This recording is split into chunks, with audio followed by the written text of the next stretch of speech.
नमस्कार। सप्ताह की सुर्खियों में आप सभी का बहुत बहुत स्वागत है और आपके साथ मैं हूं सलोनी।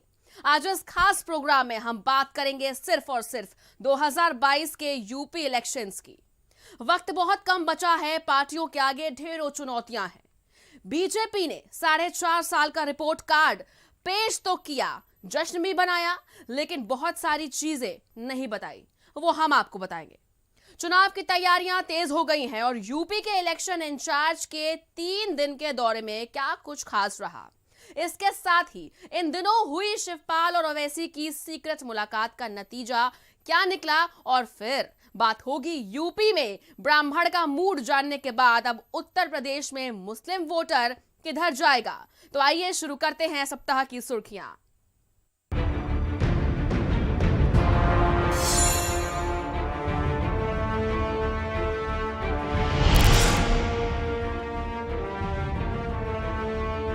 संकट की आपाधापी के बाद योगी आदित्यनाथ के नेतृत्व में बीजेपी सरकार ने 4.5 साल पूरे कर लिए हैं। रिकॉर्ड बनाने के लिए मशहूर योगी सरकार ने एक रिकॉर्ड यह भी बनाया है कि योगी आदित्यनाथ बीजेपी के ऐसे पहले मुख्यमंत्री बन गए हैं जिन्होंने 4.5 साल का कार्यकाल पूरा किया है।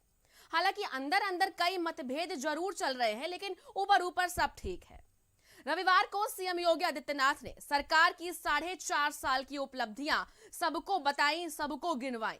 उन्होंने न सिर्फ हर क्षेत्र में सफलता के झंडे गाड़े, बल्कि तमाम चुनौतियों को भी अवसर में बदला। हालांकि विपक्षी दल और कुछ राजनीतिक पर्यवेक्षकों ने तुरंत इनकी उपलब्धियों पर सवाल भी खड़े कर दिए। योगी आदित्यनाथ भले ही उपलब्धियों के लंबे चौड़े दावे कर रहे हो, लेकिन ऐसी कई चुनौतियां आज भी बनी हुई हैं जिन पर भारतीय जनता पार्टी पिछली सरकारों को घेरती थी और खुद सत्ता में आने के बाद इन्हें दूर करने का वादा किया था, लेकिन कर नहीं पाई। सबसे पहले कानून व्यवस्था और महिला सुरक्षा की हम बात कर लेते हैं।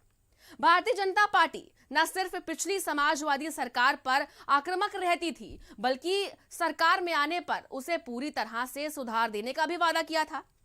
सरकार आते ही, या यूं कहें कि अभी सरकार ने ठीक से कामकाज संभाला भी नहीं था कि जगह जगह एंटी रोमियो दस्ते बना दिए गए और कुछ दिन बाद ये दस्ते कहां चले गए किसी को पता नहीं। कानून व्यवस्था के मामले में सरकार चाहे जितने दावे कर ले, लेकिन वो विपक्ष के निशाने पर हमेशा रहती है। सरकार अपराध के आंकड़े कम होने का भी दावा करती है और अखिलेश और संजय सिंह कहते हैं कि भाई बीजेपी आंकड़े उठा के देखे तो सही, तो पता चल जाएगा किसके कार्यकाल में कितना अपराध कम हुआ है और बढ़ा। कहते हैं कि पहले की सरकारों में मुकदमे दर्ज नहीं होते थे, लेकिन हमारी सरकार आई तो तुरंत होने लगे। बात तो सही है, बस मुकदमे ही दर्ज होते हैं। मैं आपको बता दूं, ताजा मामला अलीगढ़ का है, जहां पर एक माँ बाप पिछले 10 महीने से अपनी लापता बेटी को ढूंढ रहे हैं। पुलिस प्रशासन के चक्कर काट रहे हैं, अधिकारियों के आगे माथा टेक रहे हैं, हाथ में एफआईआर का कागज लेकर, लेकिन आज तक पुलिस कोई कार्रवाई नहीं कर सकी। अब आ जाइए किसानों पर। भारतीय जनता पार्टी ने अपनी चुनावी घोषणा में कहा था कि कैबिनेट की पहली बैठक में ही किसानों का कर्ज माफ कर दिया जाएगा, ऐसी बात कही थी। पता नहीं कौन सा वो दिन आएगा। किसान आज भी वैसे ही परेशान है जैसे पहले परेशान था। कर्ज माफी की घोषणा के बावजूद बड़ी संख्या में किसान आज भी अपने कर्ज माफ होने की राह देख रहे हैं। अच्छा, उसके बाद हम बिजली और गड्ढा मुक्त सड़कों की बात करते हैं। हालांकि सरकार ने शुरुआत में काफी तेजी से इन पर काम किया, लेकिन अभी भी इस वादे को पूरा नहीं कर पाई। कुछ दिनों पहले लखनऊ और तमाम शहरों में हुई बारिश के बाद आप सड़कों का सर्वे खुद कराइए। रही बात शिक्षा व्यवस्था की, तो योगी सरकार ने सरकारी स्कूलों में शिक्षा की गुणवत्ता के लिए कई अहम कदम उठाए और दावे भी किए, लेकिन हर बार दावे खोखले साबित हुए। सरकारी स्कूलों में मिड डे मील में होने वाली लापरवाही और स्कूलों का बुरा हाल आए दिन अखबारों की सुर्खियों में रहता है। हालांकि ऐसा नहीं है कि सरकार ने 4.5 साल में कुछ अच्छा काम नहीं किया, लेकिन इन उपलब्धियों को भी रिपोर्ट कार्ड में लिखना जरूरी है, क्योंकि स्कूल के रिपोर्ट कार्ड में तो अच्छी और बुरी बातें दोनों ही मेंशन होती हैं। चुनाव में 6-7 महीने का समय बच गया है और अब अगर योगी सरकार कुछ और अच्छा कर सके तो कर ले, नहीं तो अब जनता पुराने दावे सुनना पसंद नहीं करेगी। अब बीजेपी कुछ नए दावों और वादों को लेकर आएगी, तभी कुछ काम हो पाएगा।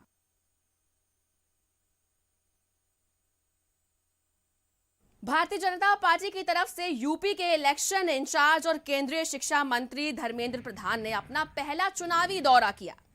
22, 23 और 24 सितंबर और उनके साथ उनकी पूरी टीम यूपी के दौरे पर रही। इस दौरान 3 दिनों तक उन्होंने यूपी की नब्ज को टटोला और 2022 में मिलने वाली चुनौतियों को भी भांपा। हालांकि उनको एक बात तो समझ आ गई कि बीजेपी के लिए 22 का चुनाव इतना आसान होने वाला नहीं है जितना वो लोग समझ रहे हैं। 350 सीटें जीतने वाली बात सिर्फ अभी उम्मीद ही है, सच नहीं है। प्रधान के दौरे के आखिरी दिन कभी हां कभी ना करने वाले निषाद पार्टी के अध्यक्ष संजय निषाद के साथ 7 विधानसभा मार्ग से इस बात का ऐलान भी किया कि आगामी चुनाव दोनों साथ लड़ेंगे। लेकिन इस 3 दिन के दौरे में उन्होंने मुख्यमंत्री का चेहरा कौन होगा ये नहीं बताया। यानी बीजेपी एक बार फिर से नरेंद्र मोदी के सहारे ही यूपी में अपनी बैतरनी को पार लगाना चाह रही है। हालांकि सिद्धार्थनगर के दौरे के दौरान प्रधान ने योगी जी की तारीफों के कसीदे जरूर पढ़े, लेकिन इस बीच उत्तर प्रदेश में स्वास्थ्य, रोजगार और शिक्षा व्यवस्था एक बड़ी चुनौती होगी भारतीय जनता पार्टी के सामने, जिस पर विपक्ष विधानसभा से लेकर सड़क तक अपनी आवाज को बुलंद करता चला आ रहा है। धर्मेंद्र प्रधान और उनकी पूरी टीम के सामने इस बात का तोड़ फिलहाल इस 3 दिन के दौरे में नहीं मिला और यही वजह रही कि बीजेपी के इलेक्शन इंचार्ज धर्मेंद्र प्रधान ने सीधे तौर पर यह नहीं बताया कि बीजेपी की तरफ से 2022 में मुख्यमंत्री का चेहरा कौन होगा। बढ़ेंगे आगे। इन दिनों होने वाली हर सियासी मुलाकातों के बड़े बड़े मायने निकाले जा रहे हैं और निकाले भी क्यों ना जाए। विधानसभा के अहम चुनाव जो होने जा रहे हैं, ऐसी ही एक मुलाकात फिर से अजदुद्दीन ओवैसी और शिवपाल यादव के बीच हुई। इसके बाद मंगलवार को शिवपाल के घर अचानक ओवैसी पहुंचे, जिसके बाद दोनों के बीच गठबंधन की अटकलें शुरू हो गई। लेकिन ओवैसी ने शिवपाल को एक बड़ा नेता बता दिया। वैसे ये इन दोनों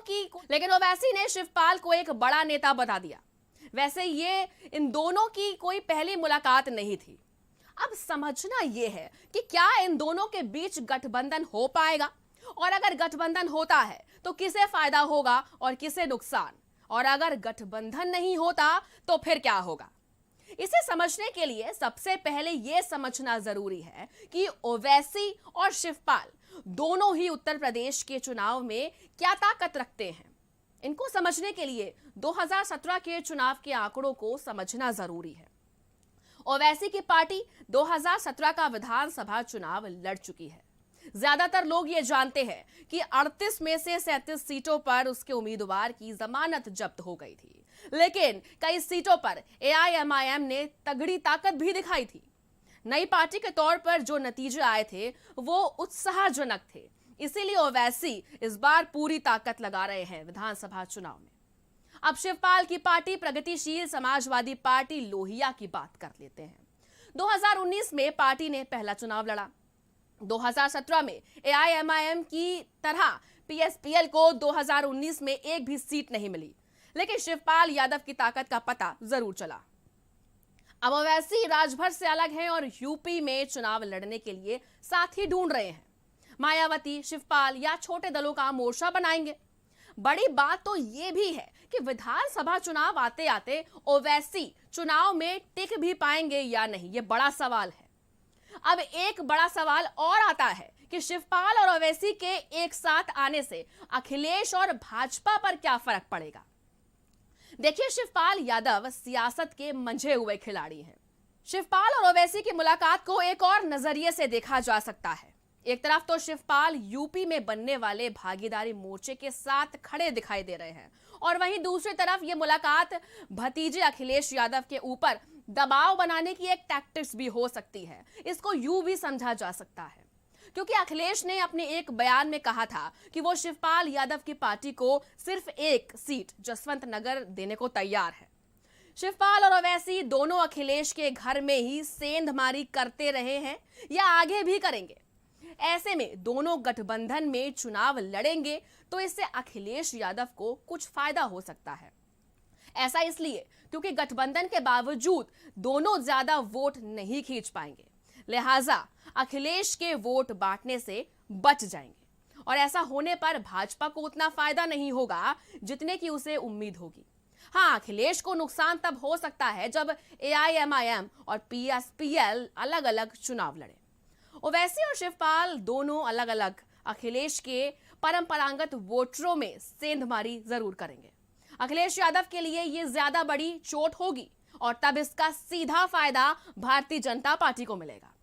हालांकि इस गणित को शिवपाल यादव बेहतर ढंग से समझ रहे हैं, इसीलिए ओवैसी के बार बार मिलने के बावजूद शिवपाल गठबंधन पर बोलने से परहेज करते आए हैं और कर भी रहे हैं।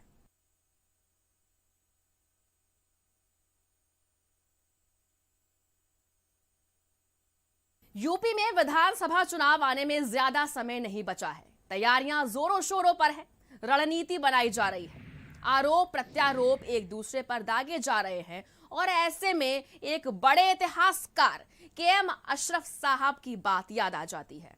मजहब की सियासी दुकानदारी, धर्म को कैसे बेचा जाता है, कैसे परोसा जाता है।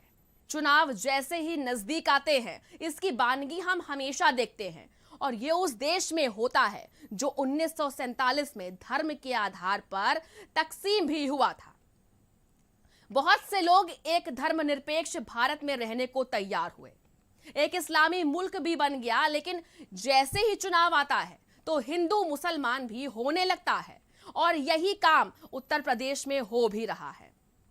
पिछले चुनाव में शमशान कब्रिस्तान की बात हुई तो अब बात हो रही है अब्बा जान और चचा जान की। चुनाव आ रहे हैं और इस बार सबकी नजर यूपी में लगभग 19% मुस्लिम वोट बैंक पर है। जिनको मुस्लिम वोट मिलने की कोई आस नहीं है उनको भी है और जिनको मुस्लिम वोट मिलने की पूरी आस है उनको भी है। लेकिन सबसे बड़ी बात यह है कि मुस्लिम वोट देने से पहले क्या सोचता है, आखिर यह भी जानना जरूरी है। उत्तर प्रदेश में प्रियंका गांधी, मायावती, अखिलेश यादव, असदुद्दीन ओवैसी और डॉक्टर अयूब खान ये कुछ बड़े चेहरे हैं जिनको यूपी में मुस्लिम वोट को लेकर बड़ी बड़ी उम्मीदें हैं। यूपी में चुनावी घमासान के बीच मुसलमान किस ओर जाएगा? क्या ओवैसी और पीस पार्टी जैसी मुसलमानों की रहनुमाई का दावा करने वाली पार्टियां मुस्लिम वोटों का काम बिगाड़ेंगी? देखिए, आम मुसलमानों को यह पता है कि चुनाव में वोट के लिए उनका इस्तेमाल होता है, लेकिन उसके बावजूद हर चुनाव में यही पैटर्न चला आ रहा है। वजह है बीजेपी को हराने के लिए मुस्लिमों का एजेंडा। माना जाता है कि मुस्लिमों का एक बड़ा तबका बीजेपी के साथ नहीं है। मुस्लिम वोटों पर दावा करने के लिए ओवैसी भी इसीलिए चुनावी मैदान में है। अब सवाल यह है कि यूपी में ये ओवैसी फैक्टर काम करेगा भी क्या नहीं। अब जब ओवैसी हैदराबाद में अपनी पार्टी को खड़ा नहीं कर पाए, वहां के असेंबली चुनाव में हाल बेहाल थे, तो यूपी का मुसलमान अपने वोट की वैल्यू को तो भैया अच्छे से समझता है, यूं ही किसी को अपना वोट नहीं देगा। मुसलमानों को यह पता है कि उसको क्या करना है।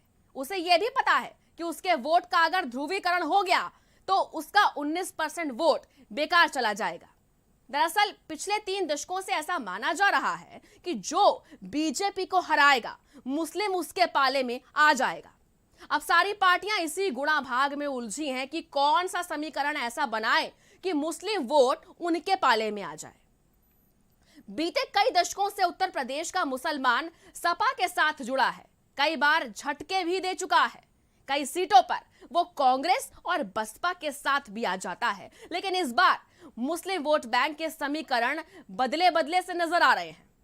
सपा का फॉर्मूला देखिए बहुत साफ है। उनका फॉर्मूला है MY फॉर्मूला, यानी मुस्लिम और यादव वोटों का गठजोड़, जो मुलायम सिंह यादव के समय से चलता चला आया है और बहुत हद तक उनके पक्ष में भी रहा है। अब मायावती भी अपने पुराने गणित पर ध्यान दे रही हैं, यानी मुस्लिम, ब्राह्मण और अनुसूचित जाति के वोटों का एक साथ लाने की कोशिश में मायावती लगी हुई हैं। 32 साल से यूपी की सत्ता से बाहर कांग्रेस के लिए प्रियंका की नजर भी मुस्लिम वोटों पर अब टिकी हुई है। और अगर ओवैसी की बात करें तो वो खुद को मुसलमानों का ही बताते हैं, और फिर आती है पीस पार्टी की बात, तो वो भी मुस्लिम वोटों के ही सहारे है। अब इनकी कोशिश भी है कि किसी ऐसी पार्टी के साथ गठबंधन हो जाए जिसके वोटर मिला के कुछ सीटों पर इनकी बात बन जाए। यूपी की 73 विधानसभा सीटों पर 30% से ज्यादा मुस्लिम हैं। 70 सीटों पर 20 से 30% वोट मुसलमानों के हैं। तो जिसका वोट 143 सीटों पर असर डालता है, उसके लिए राजनीति तो होगी ही। देखिए, भले पार्टियां कितनी भी गणित बैठा ले, लेकिन मुसलमान ये जानता है कि अकेले उनके वोटों से किसी पार्टी को सत्ता में नहीं लाया जा सकता है। लेकिन उनके नाम और उनसे जुड़े मुद्दों पर राजनीति जरूर अब सुलगने लगी है। इस हफ्ते फिलहाल सप्ताह की सुर्खियों में इतना ही। अगले सप्ताह फिर कुछ सुर्खियों के साथ हाजिर होंगे। तब तक के लिए नमस्कार।